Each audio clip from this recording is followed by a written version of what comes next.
2025 కొత్త సంవత్సరంతో పాటు కొత్త జనరేషన్ కూడా పుట్టబోతుంది తెలుసా. వీళ్ళని జన్ బీటాగా పిలుస్తారు. 2039 వరకు వీళ్ళని అలాగే పిలుస్తారు. మీరు ఏ జనరేషన్కి చెందిన వాళ్ళో తెలుసుకోవాలనుందా? 1928 నుంచి 45 మధ్య పుట్టిన వాళ్ళను సైలెంట్ జనరేషన్ అంటారు. వీళ్ళ వయసు ఇప్పుడు 80 నుంచి 97 సంవత్సరాలు ఉంటుంది. వీళ్ళు రెండవ ప్రపంచ యుద్ధ కాలంలో జన్మించారు. మన భారత స్వాతంత్ర ఉద్యమ కాలాన్ని కూడా చూశారు. 1946, 64 మధ్య పుట్టిన వాళ్ళని బేబీ బూమర్స్ అంటారు. వీళ్ళు స్వాతంత్ర్య అనంతరం రెండవ ప్రపంచ యుద్ధం తర్వాత పుట్టిన వాళ్ళు. వీళ్ళలో ఎక్కువగా ఆశావాదం, స్థిరత్వం బాగా కనిపిస్తాయి. అంతేకాదు ఆర్థిక అభివృద్ధి, జనాభా పెరుగుదలలో వీళ్ళు చూశారు. వీళ్ళ వయసు ఇప్పుడు దాదాపు 60 ఏళ్ల నుంచి 78 ఏళ్ల దాకా ఉంటుంది. 1965 నుంచి 80 మధ్య కాలంలో పుట్టిన వాళ్ళని జెన్ ఎక్స్ అంటారు. వీరి వయసు దాదాపు 44 ఏళ్ల నుంచి 59 ఏళ్ళు ఉండొచ్చు. అంటే వీరు ఇండిపెండెంట్గా ఉండడంతో పాటు వీళ్ళ జనరేషన్లో నిర్ణయాలు తీసుకోవడంలో కన్ఫ్యూజన్ కూడా ఎక్కువే. వీరి కాలంలోనే పేరెంట్స్ వర్క్ చేయడం చూశారు. అంతేకాదు విడాకుల కేసులను కూడా ఎక్కువగానే చూశారు. 1981 నుంచి 96 మధ్య పుట్టిన వాళ్ళను జెన్ వై లేదా మిలీనియల్స్ అంటారు. వీరి వయసు దాదాపు 28 నుంచి 44 సంవత్సరాల వరకు ఉంటుంది.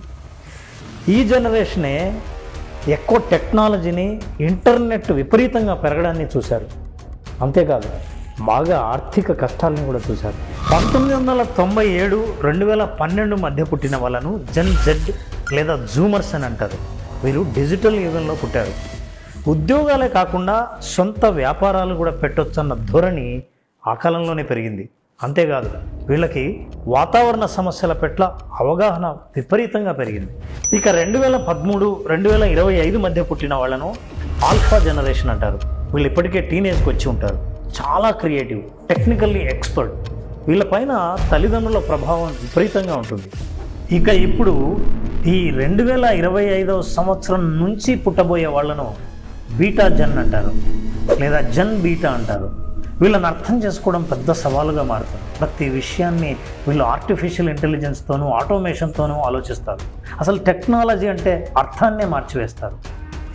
వీరిపైన వాతావరణ కాలుష్య ప్రభావం కూడా ఎక్కువగా ఉండబోతోంది. ఈ జనరేషన్ అర్థం చేసుకొని రిసీవ్ చేసుకోవడానికి ఎంతమంది పేరెంట్స్ రెడీగా ఉన్నారు? మీరు సిద్ధంగా ఉన్నారా? మీరు వీడియో లైక్ చేస్తే తప్పకుండా కామెంట్ చేయండి, ఫార్వర్డ్ చేయండి. ఇంతకీ ఈ వీడియో చూస్తున్న మీరు ఏ జనరేషనో కామెంట్ బాక్స్లో చెప్పండి.